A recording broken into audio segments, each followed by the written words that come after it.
The dust hadn't settled on the training pit before the screaming started. Not from the recruits. They'd learned weeks ago that noise meant attention, and attention at Fort Ironwood meant pain, but from somewhere impossible. From the command building 300 yards away, where 4 men in Army service uniforms, their chests heavy with medals that caught the Alabama sun like warnings, were sprinting across open ground with the kind of speed that destroyed careers and shattered protocols. James Haddock didn't see them coming. He was too focused on the girl in the dirt at his feet, too consumed by that particular species of rage that came from watching someone refuse to break when breaking was all they had left to do. His fist was already cocked back, knuckles white, biceps straining against sweat-soaked olive drab that had gone dark under the arms and across the back. The other recruits stood frozen in formation, their eyes tracking between the tableau in the pit and the approaching generals with the comprehension of people watching 2 realities collide in real time. "Stand down." The voice that cut through the heat belonged to Major General Richards, and it carried the frequency of absolute terror poorly disguised as command authority. "Haddock, stand the fuck down."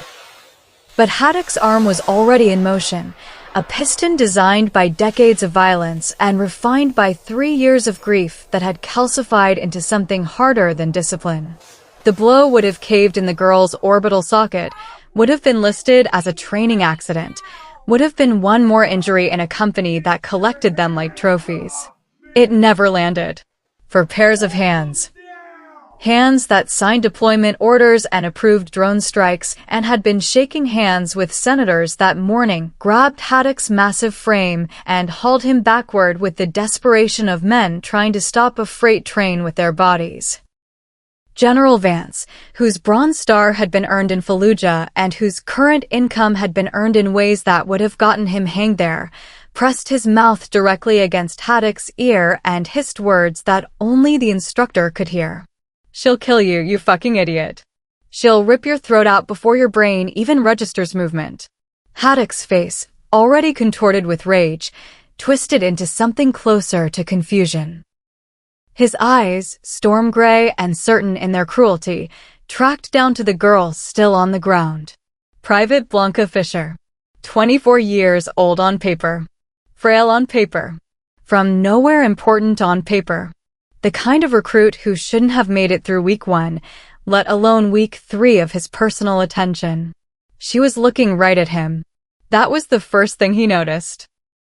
Not cowering, not crying, not doing any of the things that recruits did when Drill Sergeant Haddock decided to make an example of them. Just looking. Her right hand was pressed into the dirt near her hip, fingers splayed in what might have been a desperate brace for balance. Except, and this detail would replay in Haddock's nightmares for months, her fingers weren't splayed. They were clawed. Gripping something. Gripping dirt and something else that caught the light wrong, something that looked almost ceramic, almost sharp, almost like it had been planted there 3 days ago during a night exercise that should have been unsupervised. The generals were still holding him, still pulling him backward, still talking over each other in urgent whispers about senators and investigations and plausible deniability. But Haddock had stopped listening. He was watching Private Fisher stand up. Watching her brush the dust from her ill-fitting fatigues with movements that were too controlled, too economical, too much like someone who knew exactly how their body worked and exactly how much damage it could do. She didn't look scared. She looked patient. And somewhere in the rational part of Haddock's brain, the part that had survived actual combat, that had learned to read terrain and threat assessment, and the particular body language of people who wanted you dead, an alarm bell started ringing that sounded suspiciously like the one that had kept him alive in Kandahar. "What the fuck?" he said, not quite a question, directed at no one and everyone.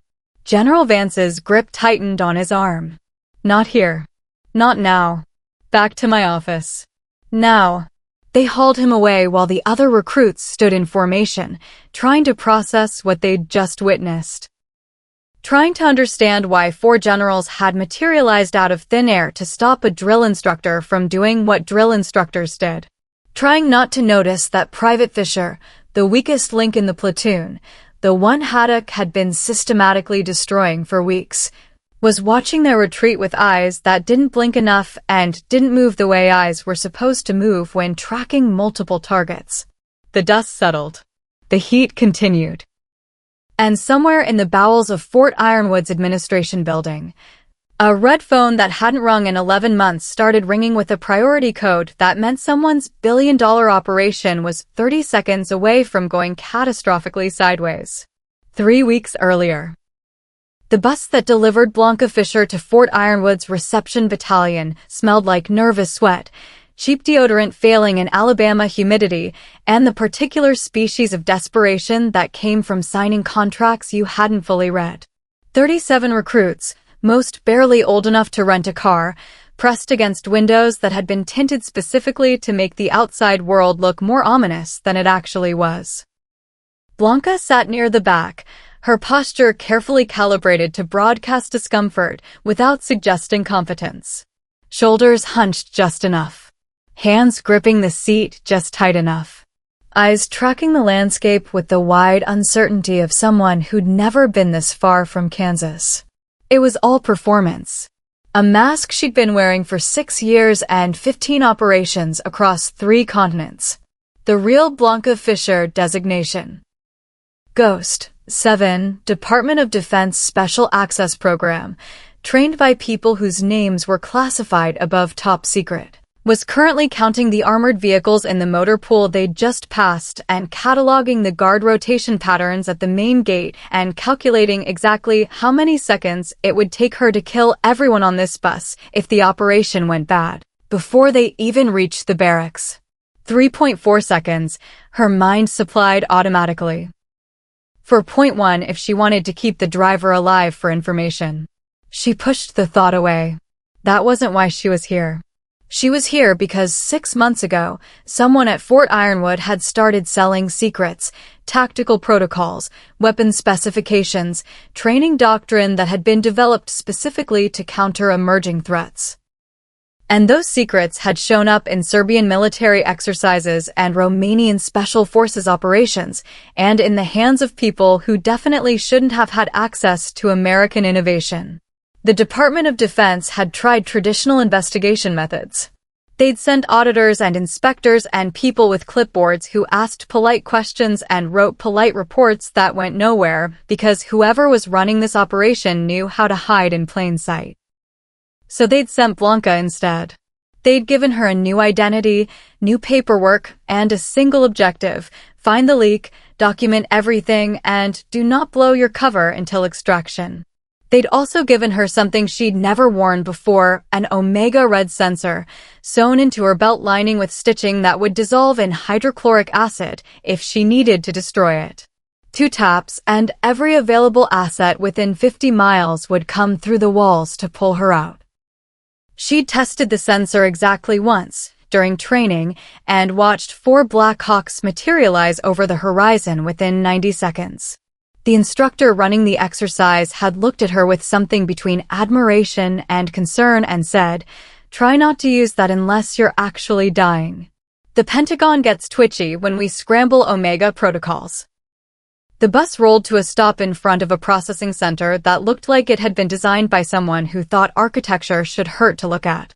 Blanca sat there for exactly 90 seconds, she counted, because real recruits counted, because waiting was the first test they gave you, before the doors hissed open and a voice like gravel wrapped in barbed wire filled the interior. "You have 30 seconds to exit this vehicle and form up on the yellow footprints outside.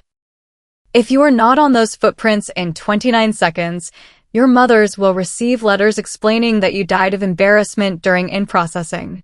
Move." Blanca moved. So did everyone else, a cascade of untrained bodies and suppressed panic flooding onto concrete that radiated heat like it was personally offended by the concept of comfort. She found her spot. 3rd row, 2nd from the left, carefully chosen to be visible enough to seem earnest, but not memorable enough to draw scrutiny, and snapped into something approximating attention. Not too good. Real recruits from Kansas didn't know how to stand at attention. She let her shoulders curl slightly forward, let her eyes dart nervously toward the other recruits, let her breathing come just fast enough to suggest stress.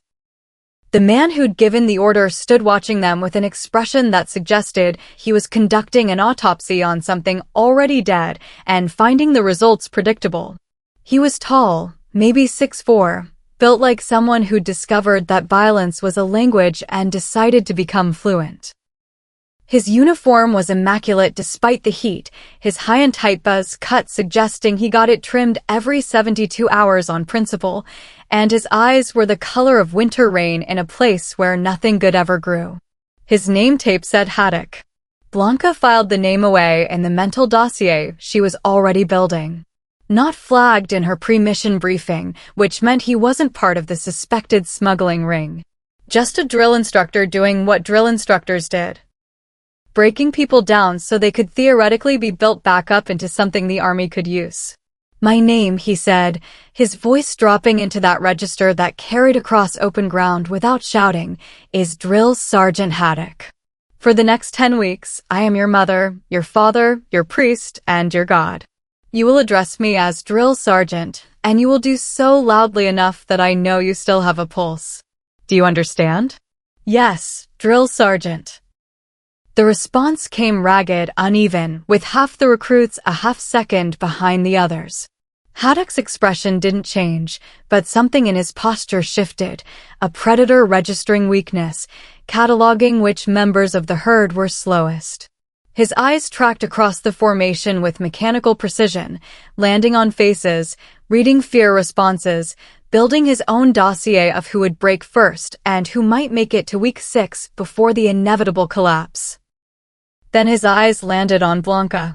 She felt his attention like a physical weight, like someone pressing a thumb into a bruise you'd forgotten was there.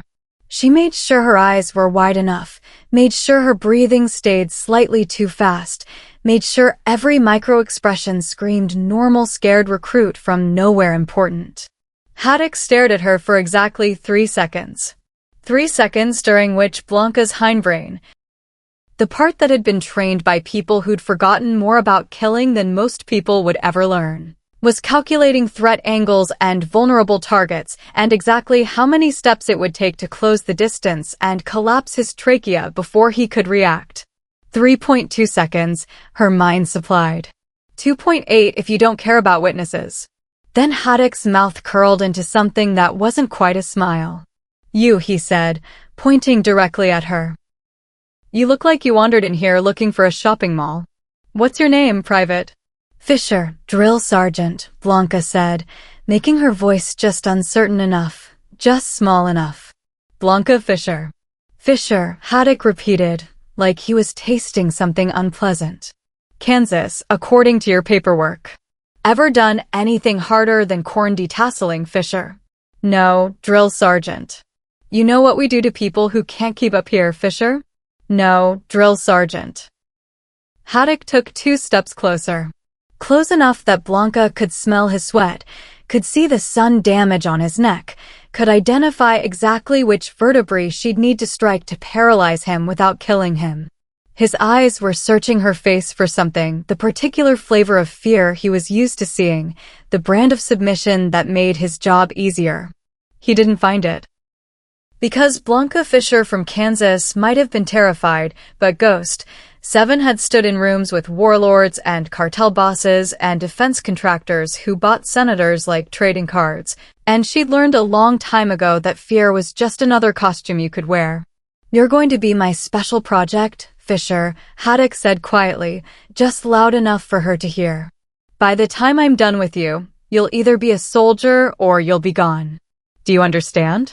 "Yes, Drill Sergeant." He stared at her for one more second, then moved on to terrorize the next recruit. Blanca stood perfectly still, maintaining her mask, while a small voice in the very back of her mind, the part that still remembered who she'd been before the Department of Defense had turned her into a weapon, whispered a warning that she already knew she'd ignore. "This is going to be a problem." The physical assessment happened on day 2, after a night spent on mattresses thin enough to qualify as punishment and in barracks that smelled like industrial cleaner failing to mask decades of accumulated human misery. 40 recruits filed into a gymnasium that had been built during Vietnam and maintained with the same enthusiasm Fort Ironwood applied to everything that wasn't directly related to killing people. Blanca had run the calculations 3 times during the bus ride, cross-referenced them against her cover identity's supposed fitness level, and arrived at a number that would seem earnest without being threatening: 12 push-ups, 40 sit-ups, and a 2-mile run completed in exactly 16 minutes and 43 seconds. Slow enough to be unremarkable. Fast enough to avoid medical discharge. She failed the push-ups on purpose, letting her arms tremble on the 8th rep before collapsing face-first into rubber matting that had absorbed 30 years of sweat and disappointment. The specialist running the assessment, a bored 20-year-old who looked like he'd rather be anywhere else, marked her score sheet with the particular disdain of someone who'd seen this exact performance 1,000 times before. "Fisher, you're gonna need to work on that," he said, not unkindly. "Just stating a fact, the way you'd mention rain or gravity or any other inevitable force of nature." "Yes, specialist," Blanca said, letting her voice carry just enough breathlessness. She stayed on the mat for an extra 3 seconds. Real recruits needed recovery time before pushing herself up with arms that could have held a plank position for 40 minutes without breaking stride.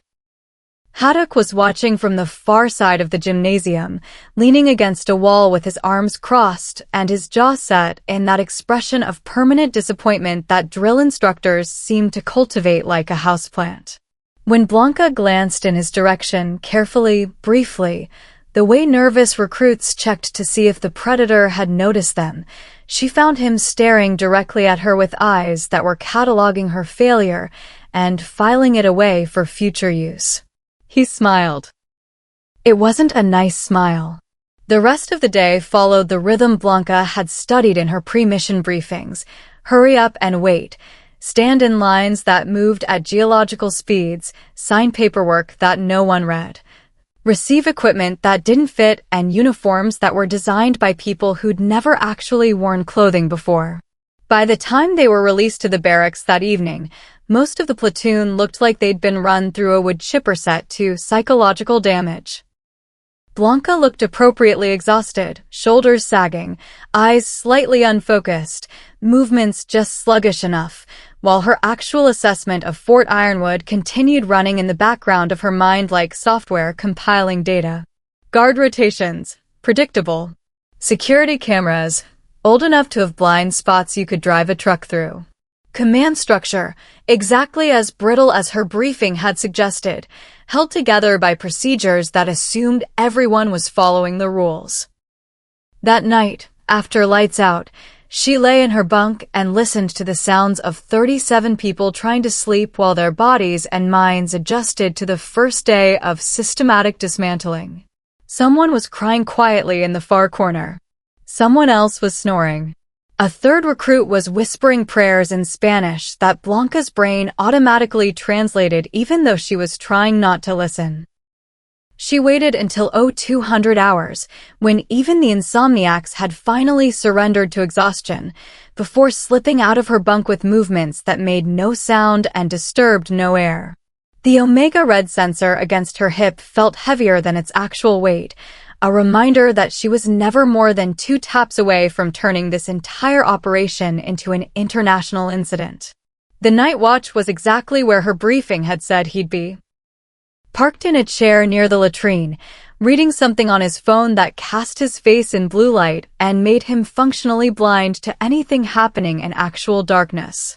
Blanca moved past him like smoke, like the ghost they'd named her, and slipped out the side door that was supposed to be locked, but never was because the motor pool sergeant had been stealing the replacement parts for 6 months and selling them on eBay. Fort Ironwood at night looked different than Fort Ironwood during the day.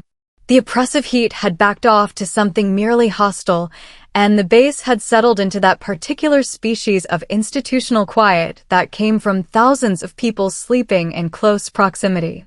Blanca moved through shadows that she'd memorized from satellite imagery, staying off paved paths where her boots might echo, keeping to grass and dirt where her footfalls disappeared into ambient noise.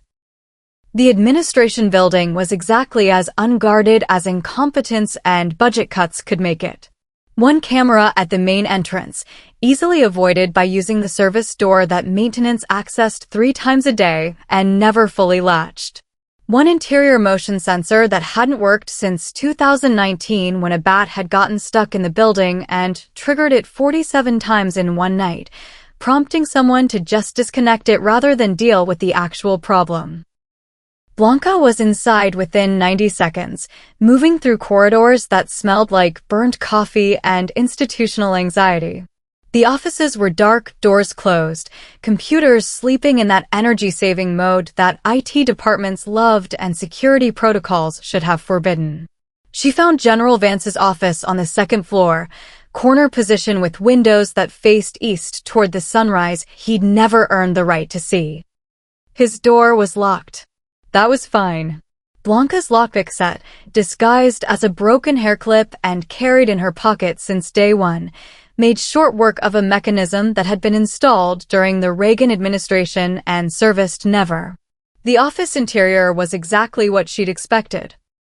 Desk cluttered with paperwork that should have been shredded, filing cabinet that should have been locked, computer that should have been encrypted, but probably wasn't because General Vance was the kind of officer who thought security was someone else's problem. She was right. The computer wasn't even password protected beyond the default login, which accepted password 123 on her second try. Blanca inserted the USB drive. Custom built by DoD technicians who treated data theft the way artists treated sculpture, and watched the progress bar creep across the screen while her internal clock counted seconds and her hindbrain monitored every sound in the building, and her conscious mind tried very hard not to think about what would happen if someone walked in right now. The drive finished cloning at 0237 hours. Blanca extracted it, cleared the computer's access logs using a script she'd memorized, and was back in the barracks by 0254. Sliding into her bunk without waking the recruit sleeping 3 feet away who'd spent the evening crying about his girlfriend back in Michigan. She lay there in the dark, heart rate elevated exactly 6 beats per minute above resting, acceptable response to operational stress, and listened to the sounds of people dreaming about home while she cataloged everything she'd just stolen from a general who had no idea his life expectancy had just dropped to however long it took federal prosecutors to read his files. Morning came with Haddock's voice cutting through sleep like a chainsaw through silk. Rise and shine, you fucking disasters. You have 60 seconds to be dressed, presentable, and in formation outside, or I'm adding a mile to your run.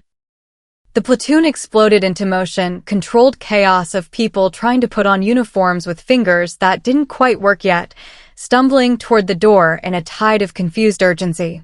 Blanca moved with them, maintaining her careful mediocrity, letting other recruits be faster so she could be overlooked.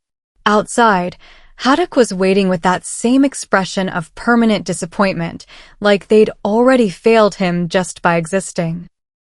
Today we're going to learn some very basic combatives, he announced, pacing in front of the formation like something caged that had forgotten what freedom looked like.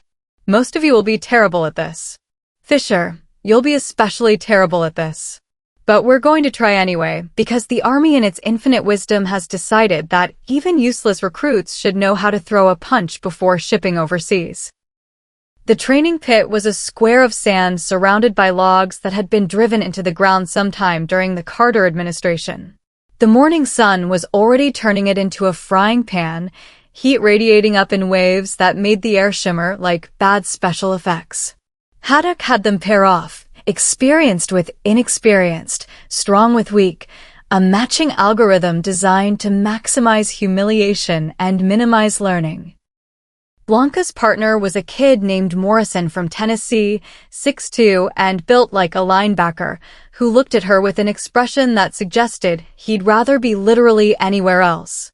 Sorry, he said quietly, which was his first mistake. Apologizing meant caring, and caring meant Haddock could use you. Fisher, Morrison, you're up first, Haddock called out, because of course he did. The platoon formed a loose circle around them, grateful they weren't the ones in the spotlight, trying not to look too interested in the impending disaster. Morrison's going to come at you with an overhand right, Haddock explained, demonstrating the movement with his own massive fist cutting through air. Fisher, you're going to step off the line and redirect. This is basic stuff. Elementary. Even you should be able to manage this. Morrison looked uncomfortable. Drill Sergeant, I don't want to actually hit. Did I ask what you wanted, Morrison? Move. Morrison moved. It was a telegraph punch, the kind of strike that advertised itself 3 seconds in advance, with his shoulders setting and his weight shifting and his entire body committing to the motion in a way that made Blanca's hindbrain scream with targeting data she absolutely could not use. She was supposed to fumble it. That was the plan. Supposed to duck wrong, slip wrong, end up on her ass in the sand while Haddock made cutting remarks and the platoon tried not to laugh. That was what Blanca Fisher from Kansas would do. That was maintaining cover. But Morrison's fist was coming in hot, and he'd put real force behind it because Haddock was watching, and Blanca's body moved before her brain could override the instinct that had been trained into her muscle memory by people who considered appropriate response and measured force to be suggestions rather than requirements. She stepped inside Morrison's reach, caught his wrist, and redirected his momentum in a way that sent him stumbling past her in a controlled spiral that put him face first in the sand without injury, but with maximum humiliation. The whole sequence took maybe 1.3 seconds. It was efficient, economical, and absolutely not something that Blanca Fisher from Kansas should have been capable of executing. The circle went quiet. Morrison pushed himself up, spitting sand, looking confused about how he'd ended up horizontal. And Haddock was staring at Blanca with an expression that had shifted from disappointment to something closer to interest, the way a bored house cat suddenly focused when it noticed movement it hadn't expected. Do that again, Haddock said quietly. Blanca's internal alarm bells started screaming. Drill Sergeant. Morrison, get up. Do it again. Same punch. Morrison looked uncertain, but he moved back into position, squared up, and threw the same telegraphed overhand that Blanca should have been able to dodge by pure luck. This time she made herself slower, made herself fumble the redirect, ended up stumbling backward and sitting down hard in the sand in a way that looked accidentally correct rather than deliberately incompetent. Haddock said, still watching her with those winter rain eyes. Maybe I imagined it. Get up, Fisher. Let's try that 20 more times until you get it right. They drilled for another 40 minutes in heat that was trying to kill them.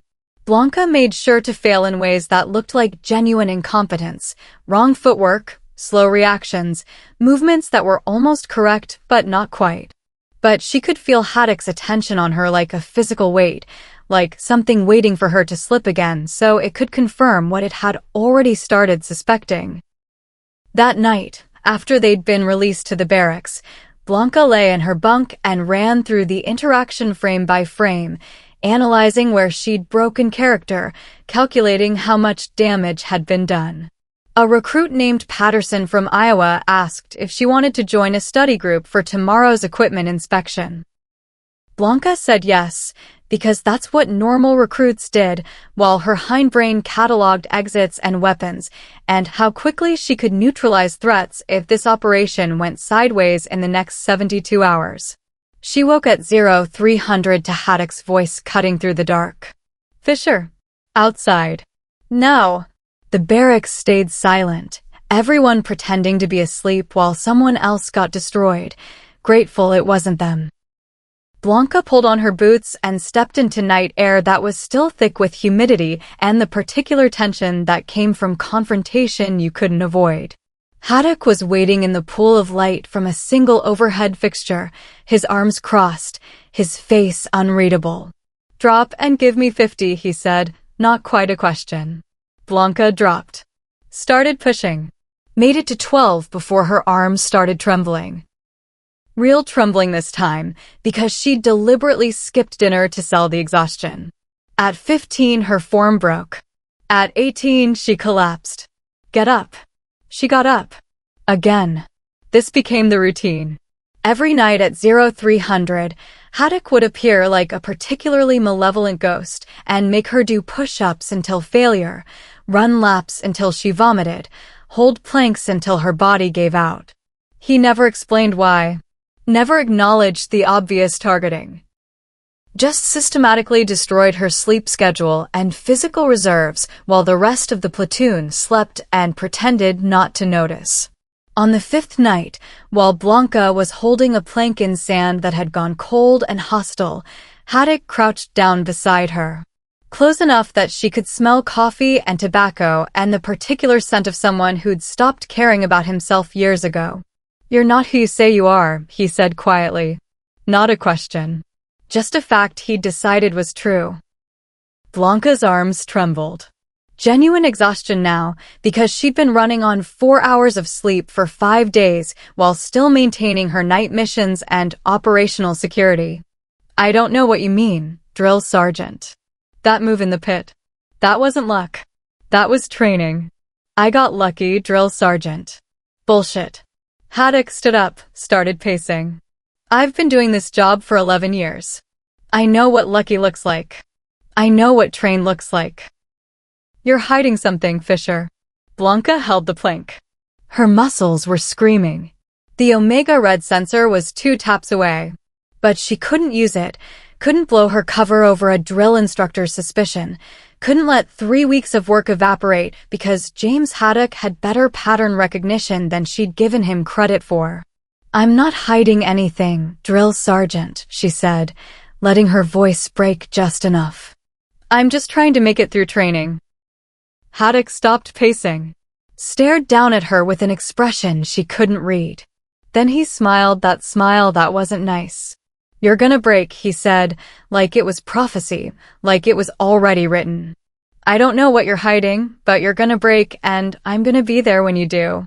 He walked away, leaving Blanca alone in the sand with arms that felt like they'd been filled with concrete and a cover identity that was starting to crack in ways she wasn't sure she could repair. 300 miles away, in an office that officially didn't exist, General Vance opened an email that made his blood pressure spike 40 points. The subject line read, "Sigint Intercept, Possible DOD Asset at Ironwood." The body of the email was 2 sentences that destroyed his entire operation. "NSA flagged encrypted traffic originating from base administration systems. Traffic signature matches known ghost protocol." Vance sat very still in his chair, staring at the screen, doing math that involved body counts and federal prison sentences and exactly how much money he'd need to disappear to a country without extradition treaties. Then he picked up his phone and made 3 calls to people who specialized in making problems disappear. The hunt was about to begin. The accusation came on day 22, in the middle of equipment inspection, with the entire platoon standing at attention beside their footlockers while Haddock moved down the line like a shark testing for blood in the water. He stopped at Blanca's locker, stared at the contents, uniform items folded to specification, boots polished to a shine that was adequate but not excessive, everything exactly as mediocre as it should be. Then he reached down and pulled out something that definitely wasn't hers, a tactical knife with a serrated edge, the kind of equipment that recruits weren't authorized to possess and drill instructors absolutely noticed. Well, Haddock said, holding it up so the entire platoon could see. "Guess what I just found in Fisher's locker?" Blanca's heart rate stayed exactly where it needed to be, elevated enough to suggest stress, not elevated enough to suggest combat readiness. "Drill Sergeant, that's not mine. Not yours." Haddock turned the knife over in his hands, catching light. "So you're saying I'm lying? You're saying I planted this here just to fuck with you?" Which was exactly what he'd done. Blanca could see it in the way he was holding the knife, the way he was watching her reaction, the way this entire performance was designed to provoke exactly the kind of response that would justify whatever came next. He'd been building to this for 3 weeks. The night punishments, the constant attention, the systematic erosion of her sleep and control. He wanted her to snap. Needed her to snap, because something in his pattern recognition brain had flagged her as wrong and he couldn't let it go. "I'm saying I don't know how that got there," Drill Sergeant Blanca said, keeping her voice level. "You calling me a liar, Fisher?" "No, Drill Sergeant." "Then you're admitting you stole it." The logic trap was obvious, the kind of false dichotomy that drill instructors used when they'd already decided on the outcome and just needed justification. Blanca could feel the rest of the platoon watching, could feel their relief that it wasn't them, could feel the pressure building like weather before a storm. "Drill Sergeant, I didn't." Haddock moved fast for a man his size. He closed the distance between them in 2 strides, got right in her face with breath that smelled like coffee and rage, his voice dropping to that register that carried threat without volume. "You think you're special, Fisher? You think those fancy moves in the pit mean something? You think I don't know you're hiding something?" Blanca's hindbrain started feeding her targeting data, vulnerable points, strike angles, the exact amount of pressure required to collapse his trachea. She pushed it down, maintained her mask, kept her eyes forward and her breathing controlled and her hands at her sides where they couldn't do anything that would blow 3 weeks of operational security. "I'm not hiding anything, Drill Sergeant." "Bullshit." Haddock grabbed the front of her uniform, hauled her forward. Not quite striking her, but close enough that the threat was implicit. "You're a liar and a thief, and I'm done playing games with you." He shoved her backward. Blanca let herself stumble, let herself fall, hit the floor in a way that looked uncontrolled, but positioned her exactly where she needed to be. Her right hand found the floor near her hip, fingers pressing into concrete that was gritty with dust and sand tracked in from outside. Her left hand came up in a defensive gesture that read as fear to anyone watching. But her right hand, hidden from Haddock's angle by her own body, had found something she'd planted 3 days ago during a cleaning detail. A ceramic shard, broken from a coffee mug and sharpened against concrete during hours she should have been sleeping. It was small, barely 2 inches long, but ceramic didn't set off metal detectors and held an edge that could open an artery before the target even registered the cut. Blanca's fingers closed around it. The familiar weight settled into her grip with the certainty of a tool returning to its purpose. Her brain started calculating trajectories, spring up, step inside his reach, drag the shard across his femoral artery, let him bleed out while she maintained the fiction of self-defense. 3 seconds to execution. 5 seconds until he was incapacitated. 90 seconds until he was dead. Haddock was moving toward her, his fist coming back like a piston, his face contorted into that rage that had stopped being performative and started being real. The platoon was screaming. Some of them, the ones who still had compassion that hadn't been systematically trained out of them. The rest just watched, documenting, their silence its own kind of testimony. Then the impossible happened. The sound hit first, multiple sets of boots on pavement, moving fast, accompanied by voices raised in tones that carried authority and panic in equal measure. Then the doors to the barracks burst open and 4 men in Army service uniforms. The formal dress blues with medals and ribbons that officers wore to ceremonies and never, ever wore to training fields, exploded into the room with the coordinated chaos of people trying to prevent a catastrophe. General Vance reached Haddock first, grabbed his arm with both hands, hauled him backward with strength that came from genuine fear rather than physical superiority. The other 3 generals hit him a half-second later, their hands grabbing fabric and flesh, pulling him away from Blanca with the desperation of people trying to stop a freight train from hitting a school bus. "Stand down." Vance was screaming directly into Haddock's ear, his voice cracking with urgency. "Stand down, you fucking idiot." Major General Richards had Haddock's other arm, was pulling hard enough to rip fabric. "She'll kill you. Do you understand? She'll rip your throat out." The words hung in the barracks like smoke, incomprehensible to everyone except the people who already knew the truth. Haddock's face went from rage to confusion, his body still straining forward, but his brain trying to process what was happening. The platoon stood frozen, their understanding of reality fracturing in real time as they tried to reconcile 4 generals materializing out of nowhere to stop a drill instructor from disciplining a recruit. Blanca stayed on the floor. Her right hand was still gripping the ceramic shard, still positioned for the strike that she'd been 1 second away from executing. Her eyes tracked between Haddock and the generals with the cold calculation of someone running threat assessment and finding the numbers suddenly very different than they'd been 10 seconds ago. Her cover was blown. That much was obvious. The generals knew who she was, which meant they'd found her night missions or cracked her encrypted communications or simply added up the evidence until the conclusion became inevitable. The question now was whether they were here to extract her or eliminate her, whether the Omega Red protocol was about to activate, whether the next 3 seconds were going to be the beginning of a rescue operation or a firefight. Vance made eye contact with her. Just for a moment, just long enough for Blanca to read the calculation in his expression, the same calculation she was running, the same math about exposure and damage control, and exactly how many bodies it would take to bury this problem. Then he looked away, focused on Haddock, started hauling him toward the door with the other generals forming a human barrier between the drill instructor and his target. Outside, Vance barked, "All of you. Now. Fisher, you stay exactly where you are." The platoon moved like a single organism, flooding out of the barracks with the urgency of people grateful to escape whatever was happening. Their voices carried back through the open door, speculation and confusion, and the particular species of rumor that would metastasize into legend by evening formation. Blanca stood slowly, keeping her hands visible, the ceramic shard palmed against her right thigh where it couldn't be seen but could be deployed in under a second.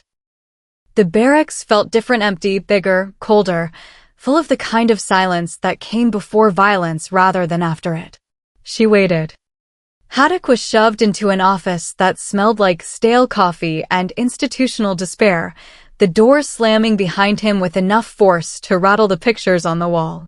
The 4 generals stood between him and the exit, their formal uniforms looking surreal in the cramped space, their faces masks of controlled panic that was starting to harden into something more calculated. What the fuck was that? Haddock's voice was raw, his confusion transmuting into anger, because confusion was weakness and anger was familiar. "You just undermined my authority in front of my entire platoon over some recruit who..." "She's not a recruit," Vance cut him off, his voice dropping into that command register that made people's spines straighten involuntarily. "Private Fisher is Senator Catherine Walsh's daughter. She enlisted under a false name for character building or some political bullshit. We just received notification an hour ago." The lie landed with practiced precision. It was exactly the kind of thing that happened in the army: rich kids playing soldier, politicians' children getting special treatment, the machine bending around power regardless of official policy. Haddock's face went through several expressions in rapid succession: confusion, realization, and finally the particular species of fury that came from understanding you'd been set up. "So I've been training a fucking senator's kid for 3 weeks and nobody thought to mention it? Need to know, Sergeant." "You didn't need to know." Major General Richards stepped forward, his voice softer, almost conciliatory. "Look, we understand you were just doing your job. But if you'd actually hit her if she'd been injured, the political fallout would have buried all of us. Senator Walsh has friends at the Pentagon. The kind of friends who end careers with phone calls." Haddock was breathing hard, his hands clenched at his sides, processing the information and finding it just plausible enough to accept. "She should have been flagged in my briefing packet." "She should have," Vance agreed. "Someone fucked up. We're handling it." In the meantime, Fisher gets transferred out tomorrow morning. You never see her again. This incident gets buried so deep that archaeologists won't find it. Understood. Haddock understood. He didn't like it, but he understood. Yes, sir. Good. Dismissed. Haddock left, his shoulders still rigid with frustration, his brain already rewriting the narrative into something he could live with. The door closed behind him. The four generals stood in silence for exactly 3 seconds before Vance turned to the others with an expression that had shed all pretense of concern. She's compromised the entire operation, he said flatly. The data she stole from my office has enough evidence to send all of us to Leavenworth for 20 years. We can't extract it remotely, can't wipe the servers without triggering alerts, can't make her disappear in a way that doesn't bring investigators. Richards leaned against the desk. So, what are you proposing? Training accident. Tonight. Live fire exercise in the woods. Opposition force goes hot with blanks, except they don't use blanks. Fisher catches a round in the dark, we investigate for 6 weeks, conclude it was a tragic mistake, and move on with our lives. You're talking about killing a federal agent. I'm talking about protecting $1 billion operation and our own freedom. Vance pulled out his phone, started typing. I've got contractors who can be on base in 3 hours. They'll embed with the opposition force, take the shot, and disappear before anyone knows they were here. Clean, deniable, and permanent. The other generals exchanged looks that contained calculations about prison sentences and moral lines, and exactly how much their freedom was worth. One by one, they nodded. Make it happen, Richards said quietly. The night drill was announced at 1900 hours, after a dinner that Blanca didn't eat and a briefing that she didn't need. Standard training protocol. Platoon would deploy into the woods north of base, conduct navigation exercise, encounter opposition force using blank ammunition, complete objectives, and return by dawn. Routine. Educational. The kind of exercise that happened every cycle. Except Blanca had been reading the micro-expressions on the cadres' faces during the briefing, had noticed the way the operations officers' hands trembled slightly when issuing the patrol order, had cataloged the absence of the usual safety observers who were supposed to monitor live fire exercises. Her hindbrain had been screaming warnings since the moment she'd stood up in the barracks, and now those warnings were resolving into certainty. This was the kill box. This was how Vance was going to solve his problem. The platoon moved into the woods at 2100 hours, their night vision goggles turning the world into shades of green and shadow. Blanca moved with them, maintaining her position in the middle of the formation, staying just incompetent enough to avoid leadership responsibilities while her actual awareness tracked every sound, every movement, every deviation from standard protocol. They were 30 minutes into the movement when her point man raised a fist, the signal for contact.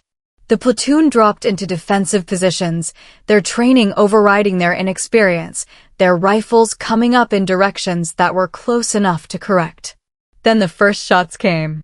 They didn't sound like blinks. Blinks had a specific acoustic signature, loud but flat, missing the supersonic crack of a bullet passing through air. These had the crack. These had the very real hum of rounds passing close enough to feel the displacement, close enough that Blanca's hindbrain recognized them instantly for what they were, live ammunition fired with lethal intent. The platoon panicked. Someone screamed. Someone else returned fire with their blank ammunition, which did exactly nothing except announce their position. The formation dissolved into chaos, recruits breaking and running in directions their training hadn't prepared them for, their night vision turning into a liability as muzzle flashes destroyed their depth perception. Blanca moved in the opposite direction of the panic. She dropped her rifle, useless weight loaded with blanks, and melted into the tree line with movements that made no sound and left no trace. Behind her, the shooting continued. Not aimed at the platoon anymore. Aimed at where she'd been, adjusting in real time as the shooters realized their target had vanished. Professional. Coordinated. Definitely not regular army playing opposition force. Blanca's hands found the Omega red sensor at her belt. 2 taps and this would be over. Extraction team inbound. Federal agents swarming the base, Vance and his operation exposed. But 2 taps would also mean mission failure, would mean all the evidence she'd gathered couldn't be used in court because the operation had been compromised, would mean Vance's lawyers would argue entrapment and illegal surveillance and get most of the charges dismissed. She needed him to confess. Needed it recorded, documented, admissible in court. Her fingers left the sensor. Started moving toward targets instead. The first mercenary died without ever seeing her coming. Blanca approached from downwind, using terrain to mask her movement, closing to within 6 feet before the man's peripheral vision registered something wrong. She was inside his reach before he could swing his rifle around, her hands finding pressure points that shut down his nervous system before his brain could send the signal to scream. She lowered him to the ground, stripped his weapon, checked his pockets, and found exactly what she expected. No identification, no unit patches, nothing that would connect him to any official organization. The second mercenary was harder. He'd heard something, his partner's body settling into leaves, maybe, or just the particular silence that came when someone stopped breathing nearby. He was scanning the darkness, his rifle up, his training evident in the way he moved. Professional. Former military, probably special operations, definitely expensive. Blanca used his professionalism against him. She threw a rock 20 meters to his left, watched his attention snap toward the sound, and moved in from his right while his night vision was compromised by his own muzzle discipline. The fight lasted maybe 3 seconds. His rifle clattered to the ground. His body followed a moment later. She kept moving, hunting, her brain running on pure operational logic while her body executed movements that had been drilled into her muscle memory by people who considered human targets to be geometry problems with cardiovascular systems. The woods became her environment, her territory, her hunting ground. Behind her, she could hear someone else moving through the trees. Heavy footfalls, no attempt at stealth, breathing hard like someone who'd been running. Haddock's voice cut through the darkness, calling her name like he was still on the training field, like he still thought this was an exercise he could control. Fisher. Where the fuck are you? Fisher. Blanca stayed still, watching him stumble past her position, his flashlight cutting erratic patterns through the dark. He looked lost. Looked scared, though he'd never admit it. Looked like someone who'd just realized the world was much more dangerous than his experience had prepared him for. He stopped walking when he found the first body. Haddock stood over the dead mercenary, his flashlight illuminating a face that was definitely not one of his recruits, definitely not regular army, definitely very deceased. His breathing changed faster, shallower, the physiological response to finding violence you didn't expect. He spun in a circle, his light sweeping trees, finding nothing but shadows and the particular silence that meant predators were watching. Jesus Christ, he whispered. Then louder, Fisher. I know you're out here. Blanca stepped out of the tree line behind him, materialized from darkness like she'd been assembled from it. Haddock spun, his flashlight catching her face, and whatever he saw there made him take an involuntary step backward. She wasn't Private Fisher anymore. That mask had been shattered, scattered in the woods behind her along with the bodies of men who'd been paid to kill her. What stood in front of Haddock now was something different. Something precise and lethal and patient in a way that apex predators were patient. We need to move, Blanca said, her voice flat, all the performative weakness burned away. General Vance sent those men to kill me. Which means he's watching, waiting for confirmation. When he doesn't get it, he'll deploy more assets or try to sanitize the evidence. We have approximately 8 minutes to reach his command post before that happens. Haddock was staring at her like she'd started speaking Mandarin. Who the fuck are you? Someone who's going to offer you a choice. Come with me and help me arrest a traitor, or stay here and try to explain to the MPs why you're standing over a dead contractor in the middle of an unauthorized live-fire exercise. This is insane. You're insane. Blanca started walking toward the command post, didn't look back to see if he was following. You have 3 seconds to decide. She heard him curse, heard him start moving, heard his footsteps crashing through undergrowth like an elephant trying to sneak. But he was following, which was what mattered, because she needed a witness. Needed someone else to hear what Vance was going to say when he realized his kill team had failed. The command post was a trailer parked at the edge of the training area, lights on, radio chatter spilling through inadequate sound insulation. Blanca approached from the blind side, Haddock trailing behind her like cargo she couldn't abandon. She pressed her ear against the metal siding, listening to voices inside, waiting for the moment. It came 90 seconds later. Vance's voice, stressed and angry. I don't care what excuses you have. Fisher was supposed to be dead 30 minutes ago. Find her and finish the job, or I'll find someone who can. Blanca pulled out her phone. The encrypted one she'd been carrying since day one, the one that had been recording everything since she'd activated it outside the barracks. She had his voice, had his confession, had everything she needed to burn his entire operation to ash. She kicked in the door. Vance looked up from his desk, his face cycling through surprise, calculation, and resignation in the space of a single heartbeat. His hand started moving toward the sidearm on his hip. Blanca crossed the distance in 3 steps, had his wrist locked and his weapon on the floor before his fingers touched metal. General Vance, she said, her voice carrying the weight of federal authority that had been hidden under 3 weeks of performance.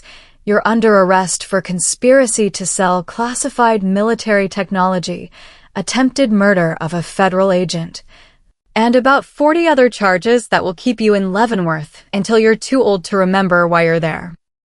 Behind her, Haddock was standing in the doorway, his face slack with shock, his entire understanding of reality experiencing a rapid and traumatic restructuring. The sound of helicopters started building in the distance.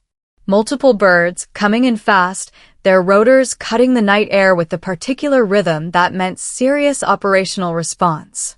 The Omega Red protocol had activated automatically when Blanca's phone had transmitted Vance's confession. A failsafe she'd forgotten about in the heat of the moment, but one that meant extraction was inbound whether she wanted it or not. Federal agents in tactical gear poured out of vehicles that had been staged just outside the base perimeter, their movements professional and coordinated and backed by legal authority that superseded every rank on Fort Ironwood. Within 10 minutes, Vance was in flex cuffs. Within 20, the other 3 generals were being led away in handcuffs while JAG officers served warrants and seized servers and began the methodical dismantling of an operation that had been running for 18 months. Blanca stood in the chaos, watching it all happen, feeling the particular emptiness that came at the end of operations when the adrenaline burned off and left only exhaustion. Haddock was somewhere nearby, being debriefed by an agent who looked barely old enough to shave, his voice carrying fragments of questions he'd probably be asking himself for years. She started walking toward the tree line, toward the black sedan that had materialized near the edge of the compound with government plates and tinted windows. She made it maybe 20 feet before Haddock's voice stopped her. Fisher. Not angry anymore. Just tired. What's your real name? Blanca turned, looked at him standing there in the artificial lights, covered in dirt and confusion and the particular weight of watching your certainties collapse. She could tell him. Could give him that much, at least. But Ghost, 7 didn't exist on any official roster, didn't have a real name that anyone outside classified briefing rooms would recognize, didn't maintain continuity between operations because continuity meant patterns and patterns meant vulnerabilities. You wouldn't believe me if I told you, she said. Try me. She smiled, the first genuine expression she'd allowed herself in 3 weeks. Someone who was never really here. Then she walked to the sedan, got in without looking back, and let the darkness swallow her as the car pulled away from Fort Ironwood, from James Haddock, from the mask of Blanca Fisher that she'd worn and discarded like clothing that no longer fit. By morning, every reference to Private Fisher would be scrubbed from Fort Ironwood's records. By next week, the investigation would be classified above top secret. And by next month, Ghost 7 would be someone else entirely, wearing a different mask, hunting different targets, being whoever the mission required her to be. The sedan disappeared into the night, leaving behind only questions that would never be answered and the memory of a girl who'd never existed at all.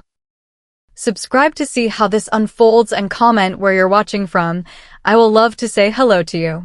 Please don't forget to like, comment, and subscribe. I love you all.